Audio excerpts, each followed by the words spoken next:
Through many births, I have wandered on and on, searching for, but never finding, a better deal than 0% APR on certified pre-owned vehicles. For trucks tougher than a drunk Marine, come to Mike's Pre-Owned, where we do the things that get things done.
Beep.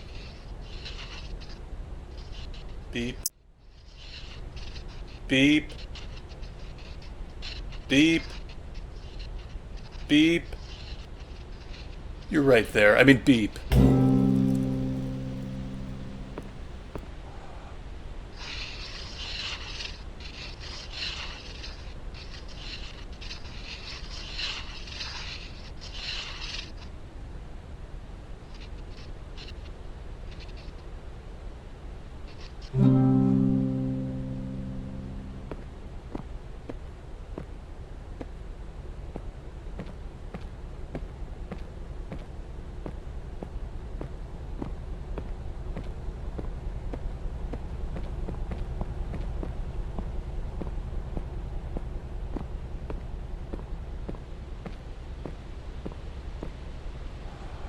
You can do it. I believe in you. This is all you. Yeah, keep trying. Yeah, there's a trick to it, but you've got it. Yeah, maybe you can't do it. Maybe you're weak. Maybe you're stupid. You should be embarrassed, but you keep crawling back like a... You can do it.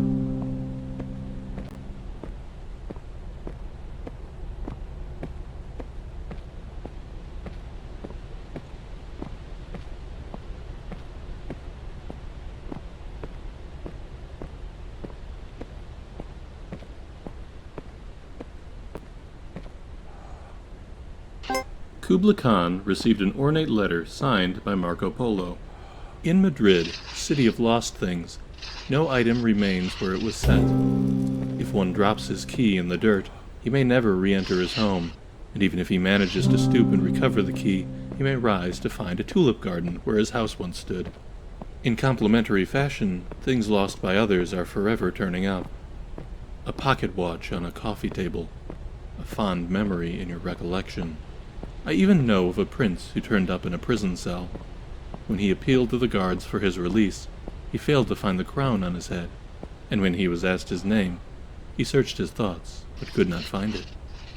Indeed, the only hope now for the release of this prince of Spain is for you to send back 300 ducats for his release. Of course, he will reward you handsomely once he is out. Yours truly, Marco.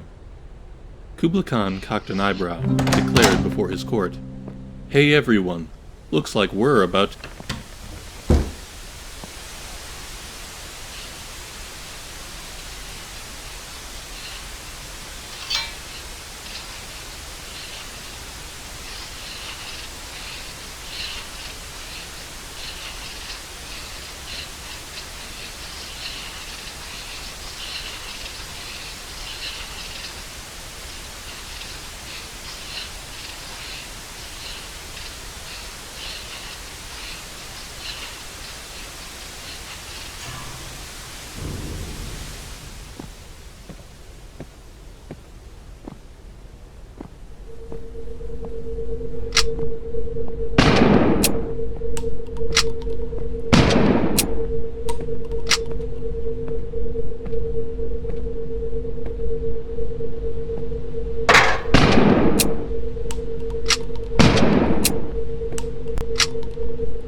That's very original.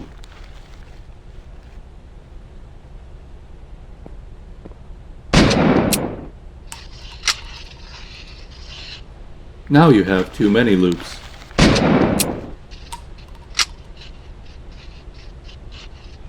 It just needs more red, I think.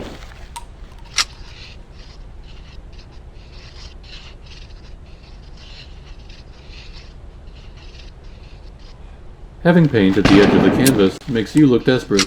Try again.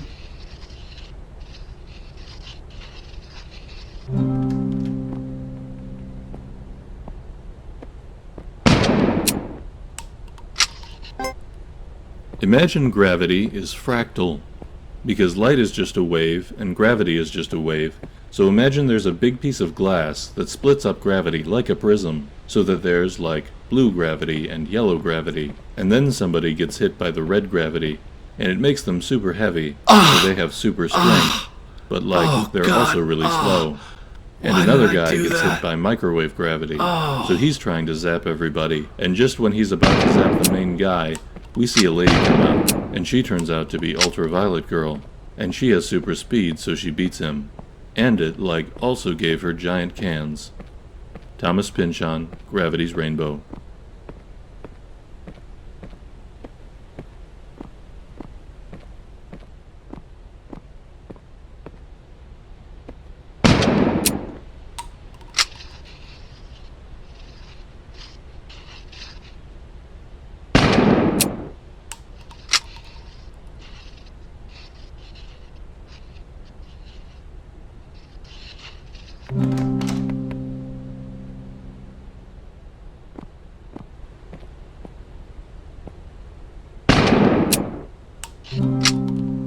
You can only get good at chess if you love the game.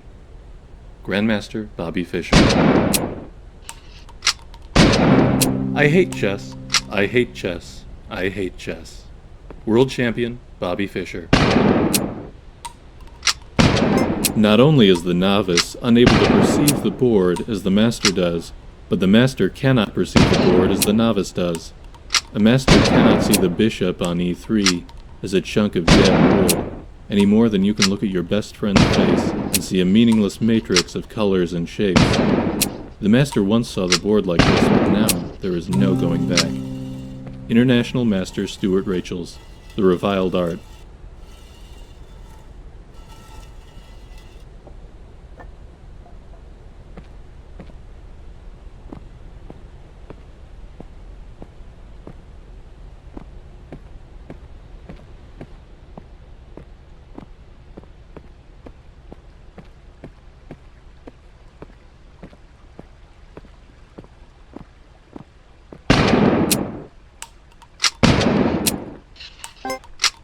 A ship owner was about to send to sea a venerable old ship.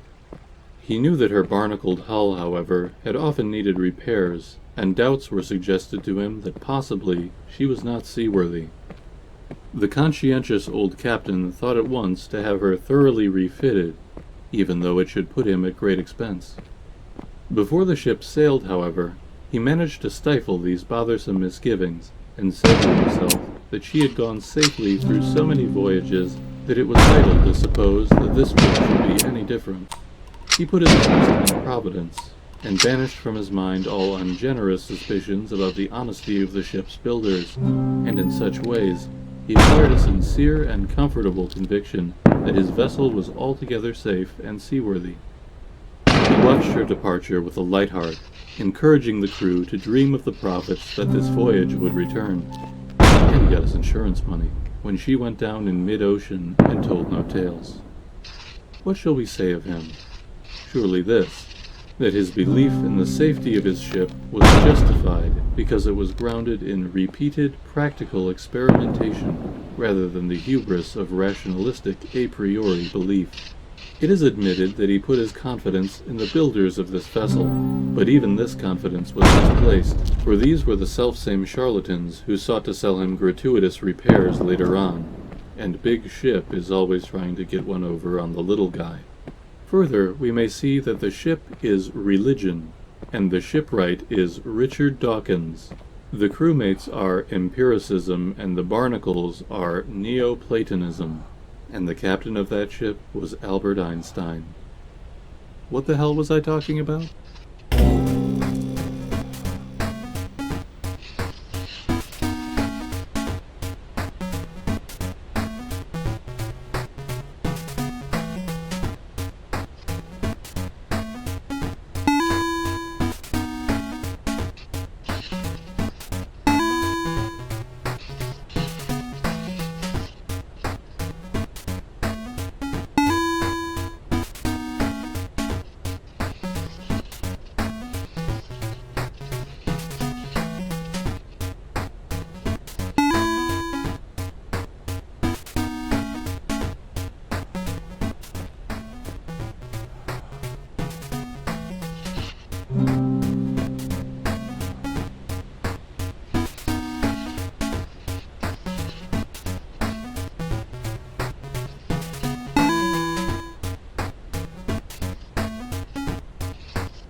The notion of two realities is uncomfortable, and in recent decades a genuine effort has been made to find the link between quantum and classical, so that we can have a single reality whose laws and rules are united at some deeper level.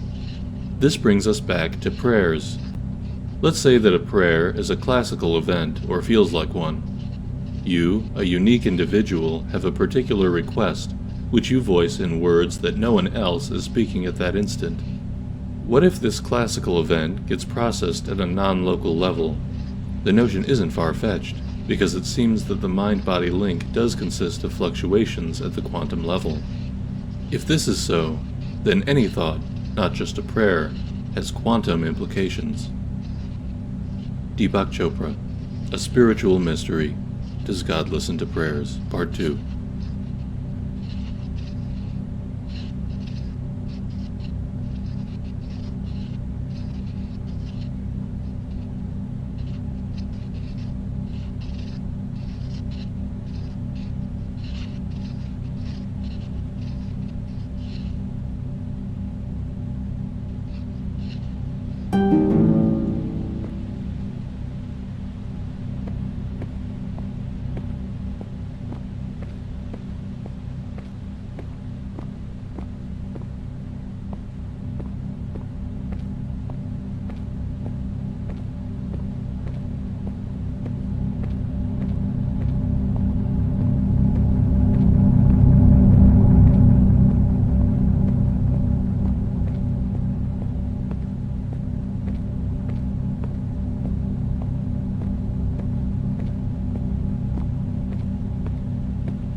Go on, get...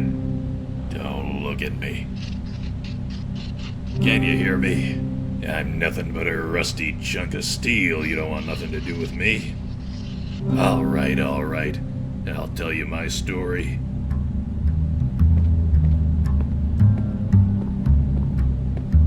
It was June the 8th, 1947, gray morning, slightly foggy.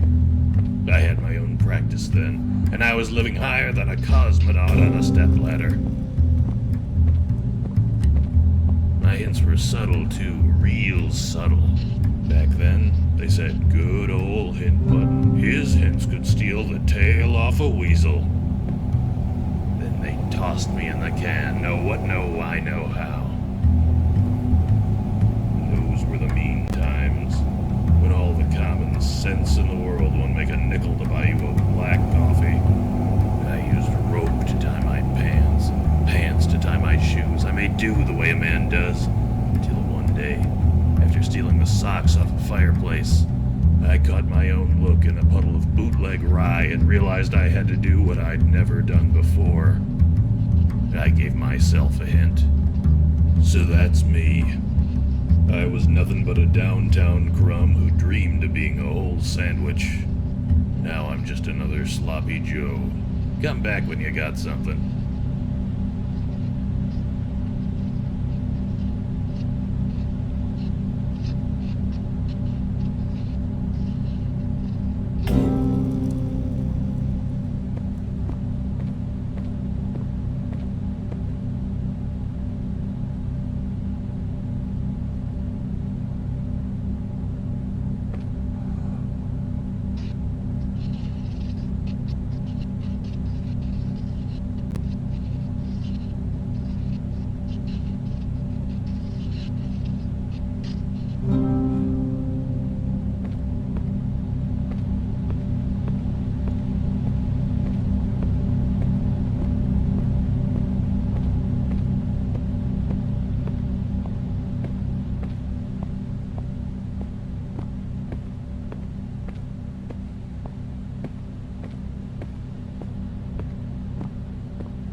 The obelisk of knowledge.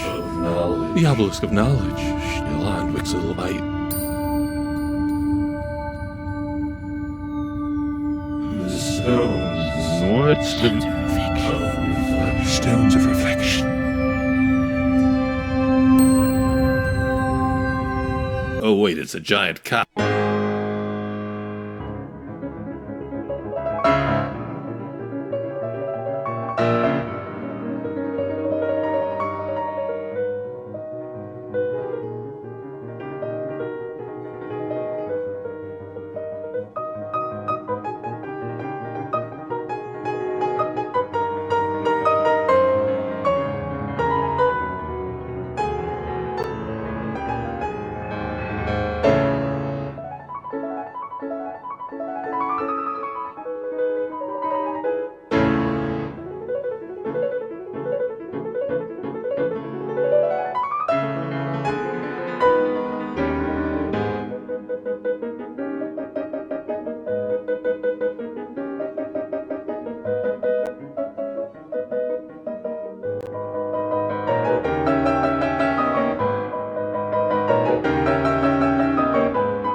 Jeez, dude, I was in a coma the whole time.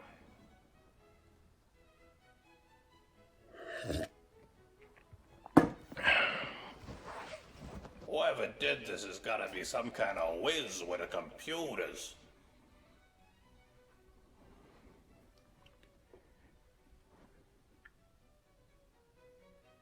Good stack of pennies. I would never hurt you.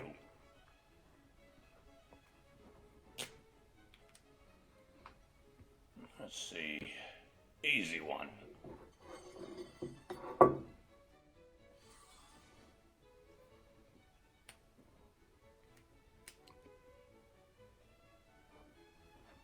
How's this? Nerd shit. Nerd shit. Now that's a book.